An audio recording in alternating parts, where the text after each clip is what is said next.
Shalom saudara-saudari yang dikasihi oleh Tuhan Yesus Kristus dimanapun saudara berada. Doa saya untuk saudara, Tuhan senantiasa memberkati kehidupan saudara dan keluarga saudara. Tuhan melindungi, Tuhan menjaga. Bahkan pimpinan Tuhan senantiasa menyertai kehidupan saudara. Sehingga ketika saudara menjalani kehidupan ini penuh dengan kebahagiaan, keberhasilan dan keberuntungan menyertai kehidupan saudara dan keluarga saudara. Saudara yang dikasihi oleh Tuhan Yesus Kristus, hari ini kita akan belajar kebenaran firman Tuhan yang terambil di dalam 1 Samuel pasal 15 ayatnya yang ke-23. Dan tema perenungan firman Tuhan hari ini adalah ketika ketidaktaatan membawa kepada penolakan Allah. Jadi saudara, hari ini kita belajar tema ini. Tujuannya supaya kita sebagai anak-anak Tuhan, ketika kita mengikut Tuhan, untuk senantiasa memiliki ketaatan kepada Allah. Karena ketaatan itu sangat menyukakan hati Tuhan dibandingkan korban bakaran atau korban keselamatan saudara. Karena hal ini dialami oleh Raja Saul, karena ketidaktaatannya Raja Saul ditolak oleh Allah sebagai raja orang Israel. Dan tentu kita akan menyelidiki berdasarkan 1 Samuel pasalnya yang ke-15. Kenapa ketidaktaatan itu ditolak oleh Allah? Ini adalah suatu pertanyaan yang harus kita renungkan.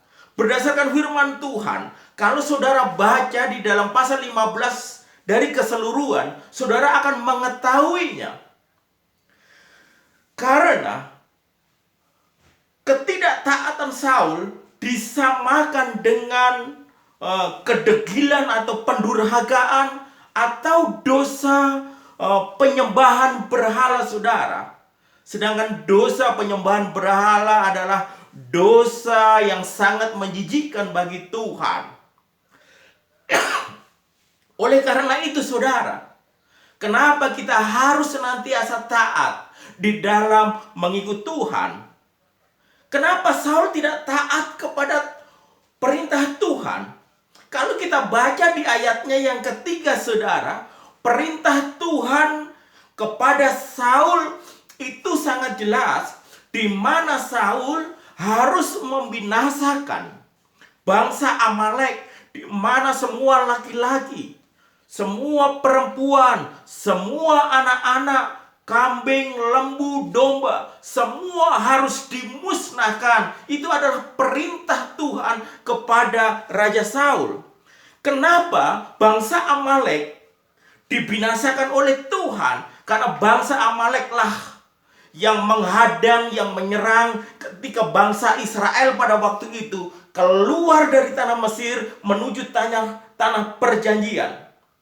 Dan akhirnya terjadilah peperangan waktu itu saudara. Bangsa Israel dipimpin oleh jenderalnya yaitu Yosua.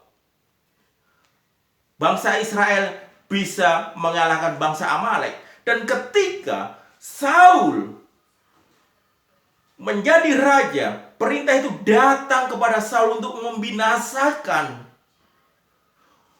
bangsa Amalek dengan semua harta bendanya.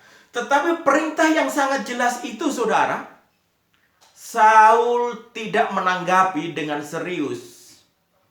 Terbukti, Saul membiarkan rajanya tetap hidup. Dan yang kedua, lembu, domba, kambing yang gemuk-gemuk itu tidak dibinasakan, tetapi yang dibinasakan adalah yang kurus-kurus. Saul dan rakyatnya mungkin memiliki pemikiran sangat sayang suatu harta kambing, domba atau lembu yang gemuk-gemuk untuk dibinasakan dengan alasan untuk dipersembahkan kepada Tuhan sebagai korban. Tetapi Tuhan tidak menghendaki kurban.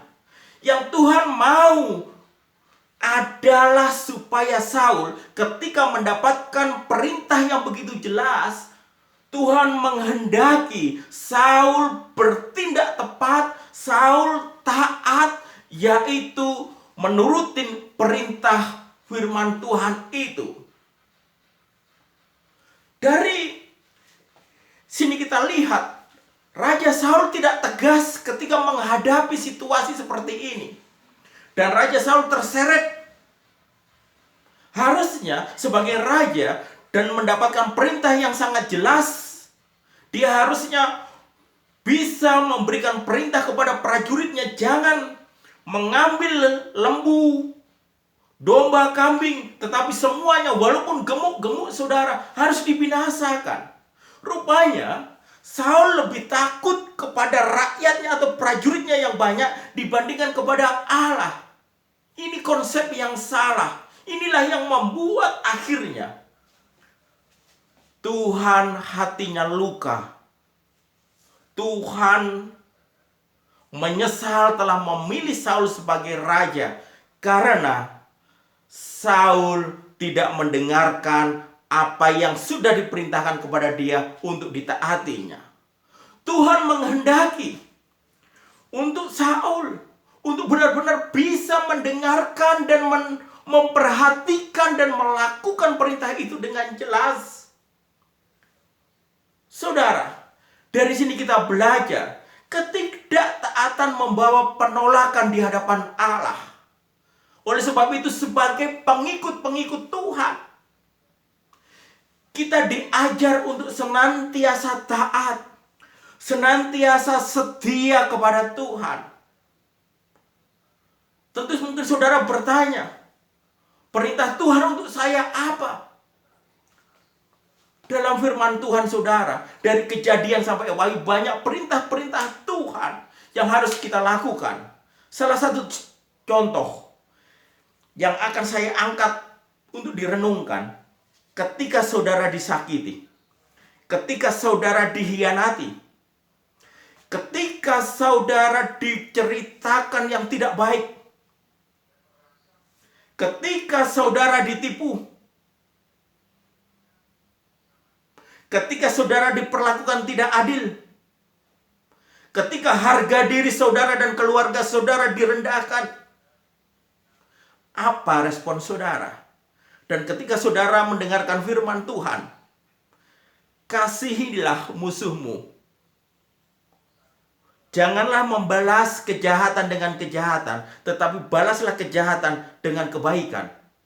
Berkatilah musuhmu, dan tetap lakukan yang baik terhadap musuhmu.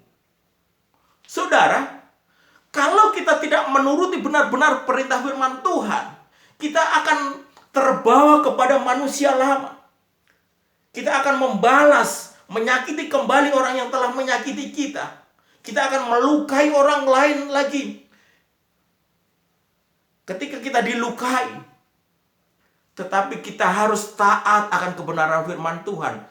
Tidak ada tawar-menawar untuk sebuah ketaatan di hadapan Tuhan. Walaupun itu sakit di hati kita. Walaupun itu sakit bagi daging kita. Tetapi firman Tuhan adalah firman Tuhan. Ketaatan harus kita lakukan. Sebab ketika kita tidak taat, kita juga akan mendapatkan penolakan dari Allah. Ketika kita tidak bisa memberikan pengampunan kepada orang yang melukai hati kita, saudara.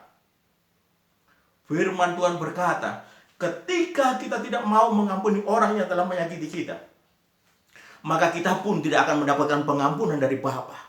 Kalau kita tidak mendapatkan pengampunan dari Bapa, jangan berharap saudara ingin masuk surga. Orang yang tidak bisa mengampuni, tempatnya di neraka. Itu sangat jelas firman Tuhan. Jadi kalau Saul ditolak oleh Allah karena ketidaktaatannya kepada perintah Allah, kita pun juga bisa ditolak oleh Allah ketika kita tidak mau melakukan kebenaran firman Tuhan. Ketika saudara disakiti, ketika saudara dikhianati, ketika saudara ditipu, kita harus tetap memberikan pengampunan. Target saya dan saudara adalah surga, hidup kekal yang bahagia, berjumpa dengan Tuhan Yesus Kristus, Allah yang mati di atas kayu salib dan bangkit pada hari yang ketiga, yang berjanji akan memberikan kebahagiaan selama-lamanya. Itulah target kita, saudara. hidup di dunia ini ada masanya dan waktunya. Kewarganegaraan kita adalah kewarganegaraan surga. Dan kita harus meninggalkan semua yang ada di dunia ini. Oleh sebab itu saudara, berdasarkan kebenaran firman Tuhan yang saya bagikan kepada saudara, kita tarik sebuah pelajaran. Ketika Raja Saul tidak taat akan perintah firman Tuhan, dia ditolak oleh Allah. Oleh sebab itu, mari kita senantiasa mendengarkan firman Tuhan dengan seksama, memperhatikan firman Tuhan dengan sungguh-sungguh, dan kita melakukan firman Tuhan itu. Kadang ada firman Tuhan, perintah-perintah yang begitu berat. Saudara jangan mengandalkan kekuatan saudara. Mintalah kepada Allah Roh Kudus memimpin dan memampukan saudara, sehingga saudara menjadi penurut firman Tuhan. Sehingga saya dan saudara senantiasa hidup di dalam kebenaran firman Tuhan. Dan akhirnya nantinya, ketika kita mengakhiri kehidupan di dunia ini, kita dimasukkan di dalam kerajaan surga. Kita berjumpa dengan Tuhan Yesus Kristus yang telah menyelamatkan kita, yang mengasihi kita, yang mengampuni kita, yang membenarkan kita. Jadi saudara, mari kita senantiasa taat kepada firman Tuhan. Walaupun kadang firman Tuhan itu terasa sangat berat, tetapi semuanya itu bisa dilakukan ketika kita berserah, bersandar, dan percaya bahwa Allah Roh Kuduslah yang akan memimpin jalan-jalan kita kepada jalan-jalan kebenaran itu. Kiranya firman Tuhan ini boleh menjadi berkat dimanapun saudara berada. Tuhan Yesus memberkati.